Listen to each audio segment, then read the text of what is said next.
बात तो सुनो, वन की ओर मत जाओ।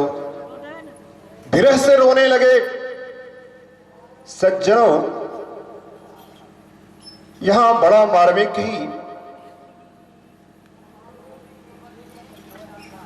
दृश्य है कि भगवान कृष्ण के अंशावतार हैं व्यास जी, और भगवान कृष्ण के अंशावतार होते हुए भी आज वो रो रहे हैं।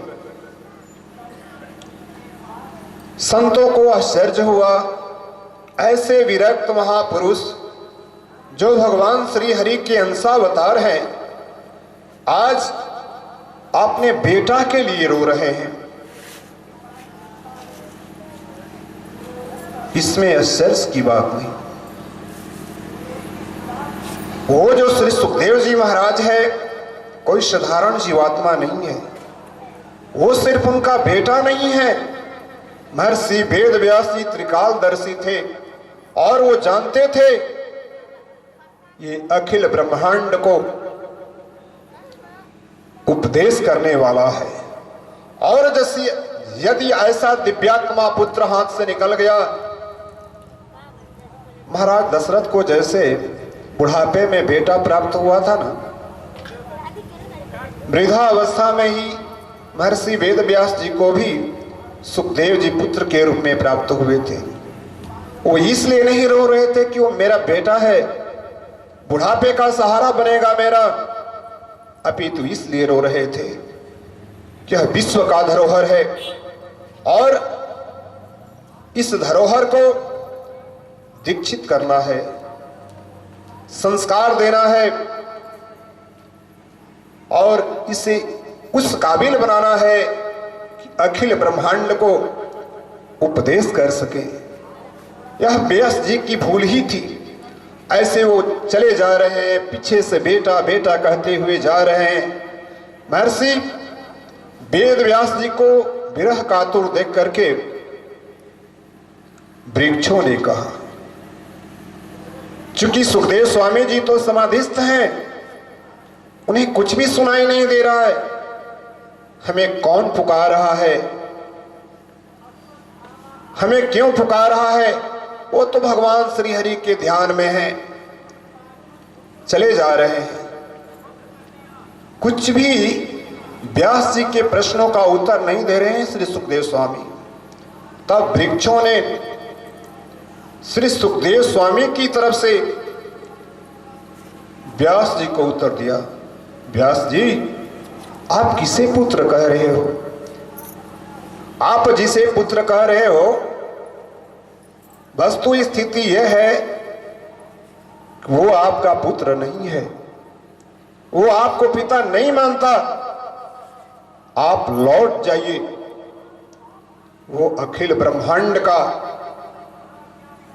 उपदेश करने वाला है। फिर भी वृक्षों के द्वारा समझाए जाने पर भी महर्षि वेद व्यास को बात पूरी तरह समझ में नहीं आई। फिर आगे बढ़े तो क्या देखते हैं कि एक जलाशय है जिसमें बहुत सारी नवज्योतियां जल में स्नान कर रही है, और वो भी उस अवस्था में स्नान कर रही है जिस अवस्था में नदी और सरोवर में स्नान नहीं किया जाता है, निर्वस्त्र होकर के। अब उस बूढ़े व्यास जी को देख करके वो जितनी सारी नवज्योतियां थी तत्क्षण वस्त्र और अलंकार धारण कर ली और उनसे बहुत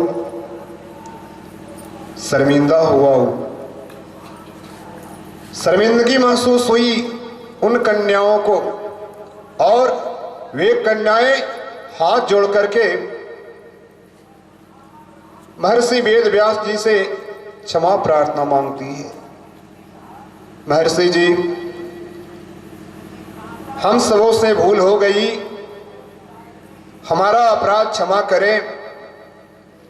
महर्षि वेद व्यास जी बोले, भाई अभी मेरा बेटा सुखदेव जो आप लोगों के उम्र का था, वो अभी आप लोगों के बगल से गुजरा है। उसको देख करके आप लोग तो वस्त्र धारण की नहीं, उसको देख करके आप लोगों को लज्जा आई नहीं, और हम आपके बाप दादा के उम्र के हैं। मैं वृद्धावस्था को प्राप्त हो चुका हूं, प्रभु की प्रेरणा से बहुत कम दिनों का मेहमान हूं, और हमसे आप लोग क्षमा मांगती है, अपराध बोध हेतु माफी मांगती है।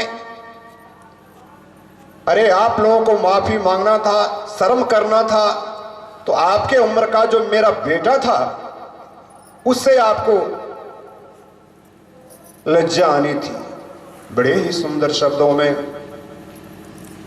बड़े ही सुंदर शब्दों में उन नवज्योतियों ने भगवान के अंशावतार श्री व्यास जी को उपदेश करती हैं। महाराज आप किसे बेटा कहते हैं?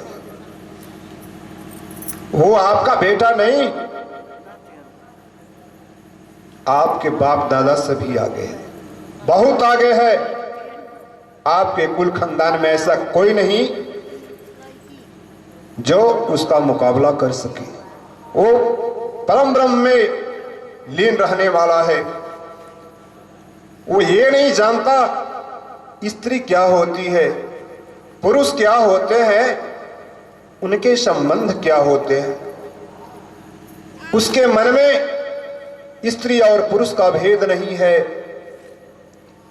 उसके अंदर न काम है, न क्रोध है, न राग है, न द्वेष है, न ईर्ष्या है। संसार का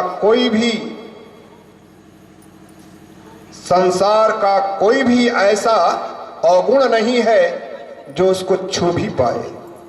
और अभी आपके अंदर ये सारे अवगुण विराजमान है। इसलिए हम आपसे पर्दा किए, आपसे माफी मांगे। व्यास जी का तो होश ही उड़ गया। जैसे ही व्यास जी सुने कि बाप रे, मेरा बेटा इतना महान, मेरा बेटा इतना महान। व्यास जी को उन नवज्योतियों ने जो उपदेश किया ना, आज व्यास जी का ज्ञान का पट खुल गया, और वहीं से व्यास जी लौट आए। अब वही व्यास जी अपने आश्रम में आकर के पुनः भगवान का स्मरण भजन कीर्तन करने लगे। फिर भी उन्हें पुत्र का मोह नहीं जा रहा है। अपने शिष्यों से कहे कि जा करके पता करो मेरा बेटा सुखदेव कहाँ है, और वो जहां भी है उसको ले करके आओ, क्योंकि हमें उसे भागवत का उपदेश करना है। अब महर्षि व्यास जी के शिष्य जाते हैं। सुखदेव जी जंगल में समाधिस्थ होकर के भगवान का भजन कीर्तन कर रहे हैं। सुखदेव जी को यह भी पता नहीं है कि हम कौन हैं, हम कहां हैं। बस वो ये जानते हैं कि हम भगवान के हैं, भगवान हमारे हैं। वो भगवान की समाधि में लीन है। अब जाकर के इनके शिष्यों ने भागवत के मंत्रों का गायन शुरू किया, और जैसे ही भागवत के मंत्रों का गायन उनके कानों में पड़ा, उनका ध्यान भंग हुआ। और जब उनका ध्यान भंग हुआ, भगवान श्री हरि की प्रेरणा से उनके मन में ऐसा भाव आया, हम और सुने। उन्होंने निवेदन किया, भागवत के मंत्रों का और गायन करो। व्यास जी के शिष्यों को जितना आता था सब सुना दिए। अब भागवत जी के मंत्रों में इतना प्रभाव है कि वे व्याकुल हो गए, नहीं हमें और सुनना है। उनके शिष्यों ने कहा, महाराज यदि आपको और सुनना है, हम जितना जानते थे हमने सुना दिया, ज्यादा सुनना है तो हमारे गुरु जी के पास चलना होगा। बोले कि आपके गुरु जी कौन है? उनके शिष्यों ने कहा, हमारे गुरुदेव व्यास जी हैं। व्यास जी के पास आए। व्यास जी, आज उनका रोम रोम पुलकित हो गया। उन्हें ऐसे दिव्य आनंद की अनुभूति हुई जैसे मानो किसी रंक ने अखिल ब्रह्मांड की संपत्ति प्राप्त कर ली हो।